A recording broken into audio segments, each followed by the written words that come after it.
హిందూ నమస్కారం. నా దేశం గురించి, నా ధర్మం గురించి నోటికొచ్చిన భాషల్లో ఇష్టానుసారంగా ఎంత మాట వస్తుంది అంతలా మాట వస్తుంది, తలా మాట నా ధర్మం గురించి, నా దేశం గురించి మాట్లాడితే మాత్రం వీళ్ళందరూ శాంతి కాముకులు అవుతారు. వీళ్ళు సెక్యులర్లు అవుతారు. బ్యాక్గ్రౌండ్లో వీళ్ళందరికీ శాంతి కాముకులు అనేసి ఒక వైట్ కలర్ వేసి బ్యాక్గ్రౌండ్ వేస్తారన్నమాట. వీళ్ళందరూ కూడా హిందువులు తిట్టడం పనిగా పెట్టుకున్న వాళ్ళు మాత్రం శాంతి కాముకులు అవుతారన్నమాట. కానీ ఒక రాజాసింగ్ లాంటి వాళ్ళు, ఒక కరుణాకర్ సుగుణ లాంటి వాళ్ళు, లేదా ఒక స్ట్రింగ్ వినోద్ లాంటి వాళ్ళు నా దేశం గురించి, నా ధర్మం గురించి ఇట్లా అన్యాయం జరుగుతుంది, మీరు ఇట్లా తప్పు, ఇది దానికి ప్రతిఫలం తగిన మూల్యం అనుభవిస్తారు అనేసి మాట్లాడితే మాత్రం వీళ్ళందరూ మతోన్మాదులు అవుతారనమాట. వెంటనే వీళ్ళ మీద పీడియాక్ట్ లాంటి లేదా ఏదో ఒక కేసు పెట్టి హిందువుల్ని బొక్కలో దోషిద్దామని ఒక ప్రయత్నం అయితే చేస్తూ ఉంటారు. దీనికి తోడు మద్దతుగా మన సెక్యులర్ సమాజం, మన సెక్యులర్ రాజ్యాంగం ఎట్లా కల్పించిందో వీళ్ళ పార్టీలు కూడా అట్నే తయారయ్యాయి అనమాట. ఈ సెక్యులర్ పార్టీలు ఏవైతే ఉన్నాయో వీళ్ళందరూ కూడా వాళ్ళకి మద్దతుగా నిలుస్తారు. కానీ నేను హిందువునని చెప్పుకుంటే మాత్రం ఇది మతోన్మాదం అవుతుంది అనమాట. కాబట్టి చూడండి ఒకసారి ఎంత దారుణమో. కరుణాకర్ సుగుణ మాట్లాడిందే చూసిరు, ఉచ్చలో మీరు బాప్టిజం తీసుకొని అనేసి. కానీ కరుణాకర్ సుగుణ కంటే ముందల వాడు మాట్లాడిన మాటలన్నీ కూడా ఒక్కనాడే ఎప్పుడు మనల్ని చూపించారా, మనకి ఏదైనా వాడి మీద కేసు పెట్టిరా. పైగా వాడికల్లా వాడే ఒక క్రిస్టియన్ పాస్టర్, వాడి గురువుని వాడు చంపేసిన అనేసి వాడిని నోడితేనే వాడికి చెప్పిరు. కానీ వాడి మీద చిన్న కేసు కూడా కాలేదు ఇంతవరకు. కాబట్టి చూడండి, హిందూ సమాజం మనమందరం కలిసికట్టుగా పోరాడితేనే మన హిందూ ధర్మం బాగుపడుతుంది. లేదు అని అంటే ఇటువంటి ఎదవాళ్ళందరూ కూడా మన మీద పడి ఏడుస్తూనే ఉంటారు.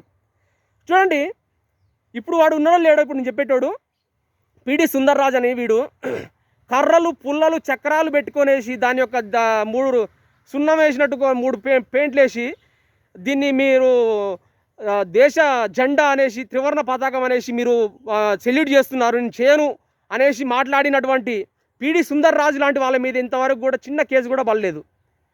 పైగా దాని మీద ఎవరైనా మాట్లాడితే మన హిందువుల మీదనే కేసు పెట్టేసి మీరు వాళ్ళని అనవసరంగా మీరు వాళ్ళని హింసిస్తున్నారనేసి పైగా మన మీదనే హితబోధ చేసి మన మీదనే కేసులు నమోదు చేస్తారన్నమాట.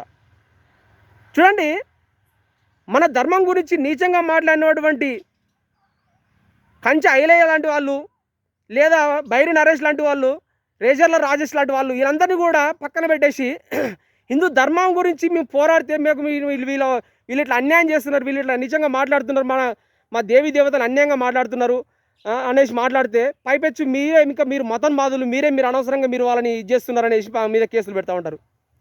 కాబట్టి చూడండి, హిందూ సమాజమా ఒక అంతర్వేది రథం తలగా పెట్టినోడు, హైదరాబాదు ముత్యాలమ్మ దేవాలయం ధ్వంసం చేసినోడు, వీళ్ళందరూ కూడా పిచ్చి వాళ్ళనేసి ఒక ముద్రేసి వాళ్ళని పక్కదో పట్టిస్తూ ఉంటారన్నమాట.